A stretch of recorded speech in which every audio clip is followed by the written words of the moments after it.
नमस्कार। अभी कुछ ही दिन पहले 8 जून को वर्ल्ड ओशन डे मनाया गया, लेकिन अफसोस हम में अधिकतर लोगों को ये तारीख का बिल्कुल ही ध्यान नहीं रहा। इस दिन के विषय में, इस दिन के महत्व के विषय में कहीं पे कोई चर्चा भी नहीं हुई। इलेक्ट्रॉनिक मीडिया में हर खबरें चलती रहीं, लेकिन वर्ल्ड ओशन डे के बारे में शायद ही कहीं पे चर्चा हुई हो। मैंने तो नहीं देखा, पता नहीं आपने देखा या नहीं देखा। लेकिन ऐसा क्यों होता है कि पर्यावरण संबंधित दिवस, चाहे वो अर्थ डे हो, चाहे वो वर्ल्ड ओशन डे हो, चाहे फॉरेस्ट डे हो, या इसी तरह की तारीखें पे अक्सर एक इंडिफरेंस, एक एक चर्चा की कमी क्यों होती है? ये विषय बहुत ज़रूरी है हमें सोचने के लिए। बावजूद इसके कि वर्ल्ड ओशन डे और ऐसी तारीखों का सीधा रिश्ता है हमारे बच्चों के भविष्य के लिए। ये हमारे बच्चे जिनके लिए हम बहुत मेहनत करते हैं, दिन रात एक करते हैं कि उन्हें बेहतर जीवन मिले, लेकिन पर्यावरण संबंधित विषयों पे पूरी तरह खामोशी क्यों? इस पे हम लोग चर्चा करेंगे, लेकिन पहले चूँकि वर्ल्ड ओशन डे का मौका है, तो हम चर्चा करें कि कैसे हमारे प्रकृति विरोधी जीवन शैली, हमारी सुख सुविधा और विलासिता के पीछे की अंधी दौड़, हमारा गैर जिम्मेदाराना रेकलेस लापरवाह जीवन जीने का तरीका, जो शायद आज से करीब 70 साल पहले नहीं था, कैसे ये तीनों समुद्र को नुकसान पहुंचा रहे हैं, समुद्री जीवों को नुकसान पहुंचा रहे हैं और अंततः हमारे ही जीवन को के जड़ों को हिला रहे हैं, यानी हमारे बच्चों के सर्वाइवल को कठिन कर रहे हैं। तो पहला मानव इंसान का उपजा, इंसान जिस ढंग से समुद्र को नुकसान कर रहा है, उसमें पहला है प्लास्टिक। प्लास्टिक के बारे में ये है कि प्लास्टिक इतना ज़्यादा समुद्र में पाया जाने लगा है कि लगभग साइंटिस्ट का कहना है, रिसर्चर्स का कहना है कि 80% समुद्री मलबा, मेरीन डेब्रिस, प्लास्टिक का है। ये भी कहा जा रहा है कि 2050 तक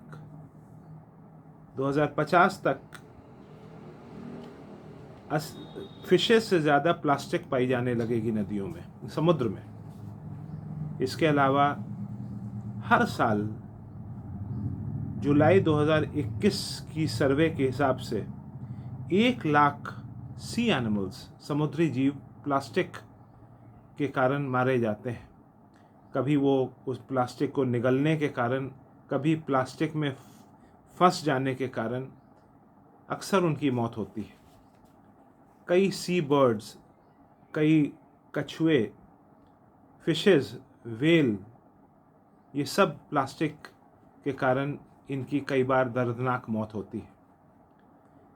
लेकिन ऐसा क्या है कि ये प्लास्टिक खा लेते हैं? तो इस पे साइंटिस्ट का कहना है कि प्लास्टिक पे एक तरह का एल्गी डेवलप करता है, और वो एल्गी की जो स्मेल है उसके कारण इन समुद्री जीवों को लगता है कि वो एक खाने का कुछ पदार्थ है, और वो उस प्लास्टिक को निगल लेते हैं। प्लास्टिक की ये दुनिया, प्लास्टिक का इस्तेमाल समुद्र को बहुत ज़ोर तेज़ी से मार रहा है। तो हमें इन छुट्टियों में पहला विषय जिसका अध्ययन करना चाहिए वो ये है कि हम कैसे और किस तरीके से समुद्र को प्लास्टिक के इस्तेमाल के ज़रिए मार रहे हैं, नुकसान पहुंचा रहे हैं। और इसके अलावा हमें प्लास्टिक के इस्तेमाल पे कमी करनी चाहिए, प्लास्टिक का यूसेज कम करना चाहिए। वो प्लास्टिक का फॉर्म चाहे पन्नी में हो, चाहे ग्लास का हो, चम्मच का हो, वो कार्ट्रिजेज हो पेन के, या फिर प्लास्टिक के शीशियाँ, बोतलें, ये तमाम फॉर्म जो प्लास्टिक का है उसका इस्तेमाल में कमी करें। और दूसरे, प्लास्टिक को रिसाइकल करने की कोशिश करें, क्योंकि प्लास्टिक वो नालों नदियों से होते हुए अंततः समुद्र में पहुंचता है। तो हम अपने सी वाटर को और नदियों को, लेक्स को प्लास्टिक से बचाएं। दूसरा जो एक नुकसान, बहुत मानव जनित नुकसान है समुद्र को, वो है फाइटोप्लैंक्टन्स का एक्सटिंक्शन। पिछले कुछ वीडियो में फाइटोप्लैंक्टन्स की चर्चा हुई, लेकिन यहाँ पर हल्का सा विस्तार में चर्चा करना आवश्यक था। फाइटोप्लैंक्टन्स एक बड़ी फैमिली के जीव हैं, जिन प्लैंक्टन नाम की फैमिली के जीव हैं। प्लैंक्टन मतलब ड्रिफ्टर, यानी समुद्र के साथ ड्रिफ्ट करने वाला, समुद्र के लहर के साथ चलने वाला। जब ये पौधे तरह प्लांट लाइक फीचर देते हैं, यानी कि अपना खाना स्वयं बनाते हैं, तो इनको फाइटोप्लैंक्टन कहते हैं। जब यही प्लैंक्टन अपना खाना नहीं बनाते हैं और एनिमल फीचर दिखाते हैं, तो इनको जू प्लैंक्टन कहते हैं। तो फाइटोप्लैंक्टन कार्बन डाइऑक्साइड एब्जॉर्ब करके अपना खाना बनाता है अन्य पौधों की तरह, और इन फाइटोप्लैंक्टन्स को जू प्लैंक्टन खाते हैं। जू प्लैंक्टन्स को बड़ी मछली खाती है, उससे बड़ी मछली खाती है, और ये समुद्र का पूरा फूड चेन इस फाइटोप्लैंक्टन से शुरू होते हुए चलता है। अब तकलीफ ये कि पिछले 70 सालों में, यानी कि 1950 से अभी तक लगभग 40% फाइटोप्लैंक्टन्स मर चुके हैं, ऐसा साइंटिस्ट का कहना है। और ये भी कहना है साइंटिस्ट का कि 2000 इस सेंचुरी के अंत तक लगभग 70 से 80% फाइटोप्लैंक्टन समाप्त हो जाने का खतरा है, अगर हम इसी तरीके से ग्लोबल वार्मिंग को बढ़ने देते हैं तो। नतीजा क्या होगा कि समुद्र जीवन विहीन हो जाएगा, डेजर्ट के तरह बन जाएगा, समुद्री डेजर्ट, यानी कि निचली मछली को खाना नहीं मिलेगा, निचले जीव को खाना नहीं मिलेगा, उससे ऊपर के जीव को खाना नहीं मिलेगा, उससे ऊपर के जीव को खाना नहीं मिलेगा, और पूरा ये चक्र ऊपर तक बगैर खाने के जब चलेगा तो निर्जीव होने की पूरी संभावना रहेगी। दूसरा नुकसान के फाइटोप्लैंक्टन्स 50 से 60% ऑक्सीजन जनरेट करते हैं, तो फाइटोप्लैंक्टन्स की डेथ से ऑक्सीजन जनरेशन में बहुत कमी आएगी। तीसरा बहुत बड़ा नुकसान कि एटमॉस्फेयर में कार्बन डाइऑक्साइड की कमी करने में बहुत बड़ा योगदान रहता है फाइटोप्लैंक्टन्स का, दो तरीक़ों से। पहला कि कार्बन डाइऑक्साइड जो हम छोड़ते हैं उसमें लगभग 40 से 50% कार्बन डाइऑक्साइड ये फाइटोप्लैंक्टन्स एब्जॉर्ब करते हैं और उससे खाना अपना बनाते हैं। इसके अलावा जब ये फाइटोप्लैंक्टन्स की डेथ होती है तो कार्बन को अपने में सोख कर समुद्र के तली पे ये नीचे चले जाते हैं, और वहाँ इस तरीके से कार्बन लॉक हो जाता है, इसलिए इन्हें बायोलॉजिकल कार्बन पंप भी कहा जाता है। तो दूसरा, वर्ल्ड ओशन डे के मौके पे जिस विषय का अध्ययन करें हम सब, वो है फाइटोप्लैंक्टन्स का रोल, फाइटोप्लैंक्टन्स का रिश्ता ओशन से, और फाइटोप्लैंक्टन्स का एक्सटिंक्शन। तीसरा विषय जो हमें अध्ययन करना चाहिए वो है कोरल रीफ्स। इस विषय का अध्ययन करें कि कैसे इंसान कोरल रीफ्स को मार रहा है। कोरल्स हम सब जानते हैं, थोड़ा सा कुछ टेक्निकल शब्द हैं, लेकिन अपने बच्चों के सुख के खातिर थोड़ा सा इन विषयों को पेशेंटली सुने, और इन शब्दों को और इन टर्मिनोलॉजीज़ का इस्तेमाल को खंगालें अपने बच्चों के पोते पोतियों की किताबों में, या फिर इंटरनेट में जानकारी हासिल करने का कोशिश करें। कोरल्स, मूंगे, इनवर्टिब्रेट एनिमल्स होते हैं, और हर एक कोरल को, एक इंडिविजुअल कोरल को पॉलिप कहा जाता है। ये बहुत सिंपल एनिमल्स होते हैं जिनमें एक स्टमक होता है और एक माउथ, एक मुंह होता है जिसमें टेंटिकल्स, छोटे छोटे टेंटिकल्स होते हैं। कोरल्स इतने छोटे होते हैं कि अमूमन बहुत कोरल्स के जो पॉलिप्स हैं इंडिविजुअल, वो बहुत छोटे छोटे होते हैं, लेकिन ये सब एक साथ झुंड में दिखाई देते हैं। अब इन कोरल्स को, यानी पॉलिप्स जो हैं, वो एल्गी, ज़ूज़ैंथिली उस एल्गी का नाम है, उसको अट्रैक्ट करते हैं। स्पेलिंग है ZOOXANTHELLAE। ये एल्गी को अट्रैक्ट करते हैं कोरल्स, और कोरल्स और इन एल्गी में एक सिम्बायोटिक रिलेशनशिप रहता है, यानी कि दोनों एक दूसरे को पालते हैं। कैसे? तो ज़ूज़ैंथिली, यानी ये जो एल्गी है ये फोटोसिंथेसिस करता है, अपना खाना बनाता है, और ग्लूकोज और ऑक्सीजन और बाकी न्यूट्रिएंट्स कोरल्स को देता है और कोरल्स उससे ऊर्जा लेकर, एनर्जी लेकर ऑक्सीजन जो पॉलिप्स जो जू एंड एक्जेंथली जो कार्बन जो ऑक्सीजन जनरेट करते हैं उसको कोरल्स इस्तेमाल करते हैं। अब ओशन के टेम्परेचर के राइज के कारण, बढ़ने के कारण ये हुआ कि ये जो जूजैंथली हैं इनको ये कोरल्स इनको छोड़ देते हैं और ये फ्री हो जाते हैं। अच्छा हाँ, यहाँ पे बताना ज़रूरी होगा कि ये सिम्बायोटिक रिलेशनशिप के कारण ही ये कोरल्स में कई कलर हम पाते हैं। जब वो हम समुद्र के नीचे इनको हम देखने जाते हैं, अलग अलग रंग के ये कोरल्स पाए जाते हैं। लेकिन टेम्परेचर के राइज के कारण, बढ़ने के कारण समुद्र के, ये जो कोरल्स हैं वो एल्गी को छोड़ देते हैं और ब्लीचिंग हो जाती है, यानी वो सफ़ेद पड़ जाता है, यानी कोरल्स की डेथ होने लगती है। आंकड़े बताते हैं, साइंटिस्ट बताते हैं कि अब तक 50% कोरल्स की मृत्यु हो चुकी और इस सेंचुरी के अंत तक 90% कोरल्स की मृत्यु होने की पूरी आशंका है अगर ग्लोबल वार्मिंग को हमने नहीं रोका, नहीं थामा। नतीजा ये होगा कि कोरल रीफ्स जो हैं वो ये एक ब्रीडिंग ग्राउंड है, नर्चरिंग ग्राउंड है, एक ठिकाना है उन तमाम समुद्री जीवों के, जीव जंतुओं का, मछलियों का, टर्टल्स का, छोटे छोटे जीव जंतुओं का, जहाँ पे वो पलते हैं, बड़े होते हैं।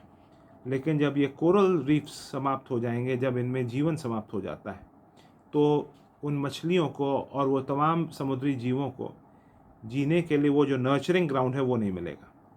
तो इसलिए इन छुट्टियों में कोरल रीफ्स और ओशन का रिश्ता और हमारी हरकतों के कारण ग्लोबल वार्मिंग और कोरल रीफ्स का मरना, इन विषयों का भी स्टडी करें, क्योंकि ये जो कोरल रीफ्स हैं ये इनके खात्मे का मुख्य कारण है हमारे, एक तो ग्लोबल वार्मिंग, दूसरा कि मॉडर्न फिशिंग टेक्निक्स। तो इन चीज़ों पे अध्ययन करें इन छुट्टियों में। तीसरा जो चौथा विषय जिस पे अध्ययन करना है वो है एसिडिफिकेशन ऑफ ओशंस। समुद्र कार्बन डाइऑक्साइड के एमिशंस के कारण और जिस कार्बन डाइऑक्साइड को एब्जॉर्ब करता है उसके कारण और ज़्यादा एसिडिक होते जा रहा है। साइंटिस्ट का कहना है कि इंडस्ट्रियल रिवोल्यूशन के पहले, यानी औद्योगिक क्रांति के पहले, यानी कि लगभग 1840-50 से अभी तक समुद्र 30% अधिक एसिडिक हो गया है। और इस सेंचुरी के अंत तक, इस सदी के अंत तक, अगर हालात इसी तरह दुश्वार होते रहे, अगर हमने ध्यान नहीं दिया, तो 150% अधिक एसिडिक हो जाएगा। जिसका नतीजा क्या है? हाँ, ये एसिडिक क्यों होता है इस पर भी थोड़ा सा चर्चा करें। कार्बन डाइऑक्साइड जो ग्लोबल वार्मिंग के कारण पैदा होती है, या फिर ग्लोबल वार्मिंग कार्बन डाइऑक्साइड जो फॉसिल फ्यूल्स के बर्न करने के कारण पैदा होती है और व्हीकल के एमिशन के कारण पैदा होती है, और अलग अलग कारणों से हम इंसान के जनरेट करता है। वो कार्बन डाइऑक्साइड जब समुद्र एब्जॉर्ब करता है तो वो कार्बोनिक एसिड बनाता है।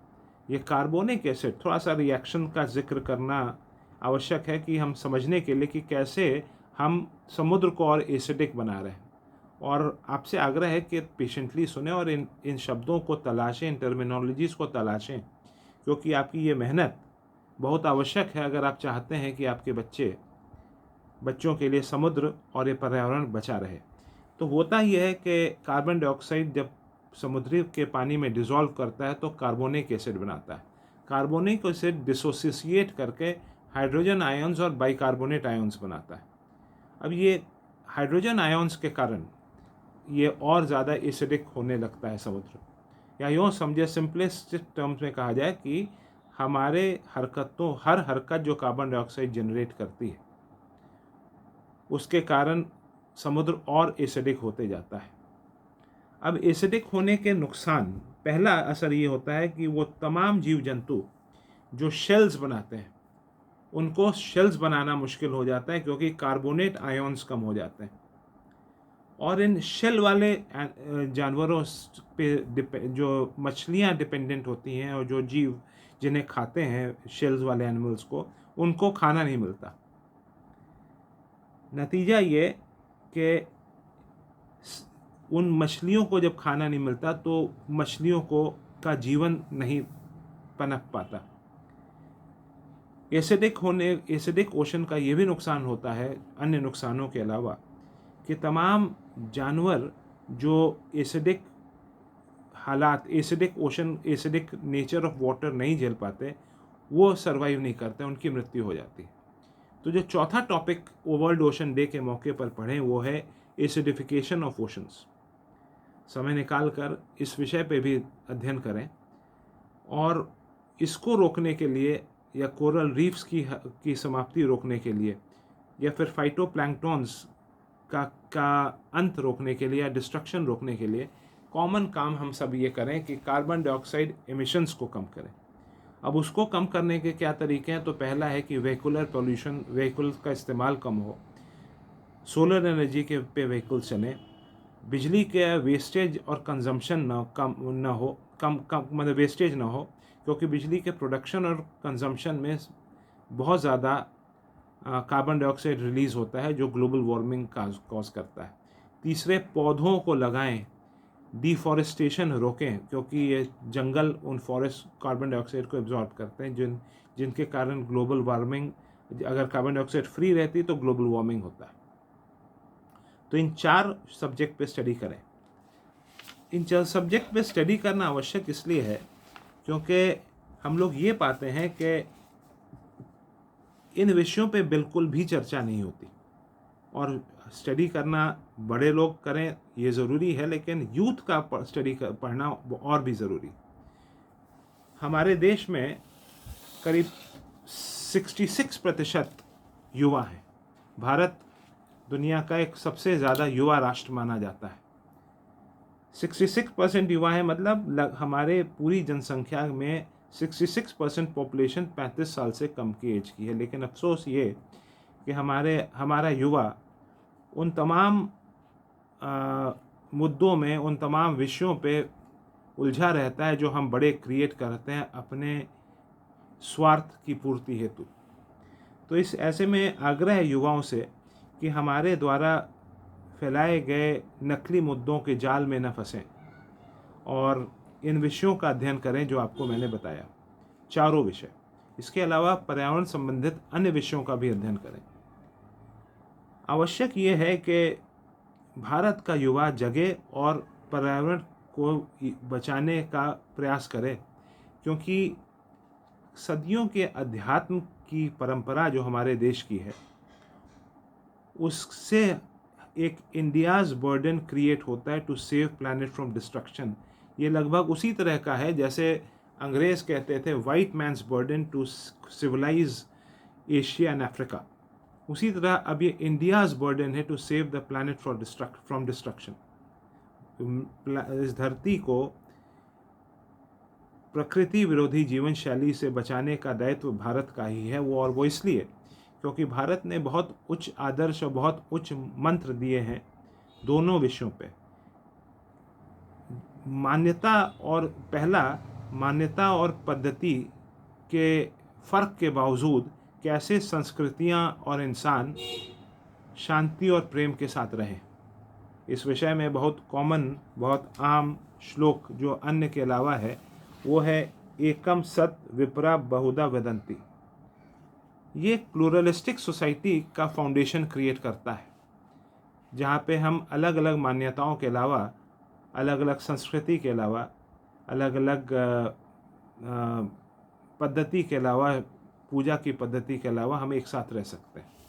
और दूसरा, हमने हमारे इस मिट्टी ने मंत्र दिया कि कैसे प्रकृति के साथ सामंजस्य स्थापित करके मानव रहे। और इस विषय में 2 मंत्र जो हम सब जानते हैं वो हैं, उनमें से पहला है सर्वे भवन्तु सुखिनः, सर्वे सन्तु निरामयः, सर्वे भद्राणि पश्यन्तु माँ कश्चित् दुःख भाग् भवेत्। इसका सार ये है कि सभी निरोगी रहें, सभी खुश रहें, किसी को कोई दुख ना हो। 196 या 97 देशों की इस दुनिया में एक भारत ही है जो जहाँ से इस तरीके का विचार उपजता हमें दिखाई पड़ता है।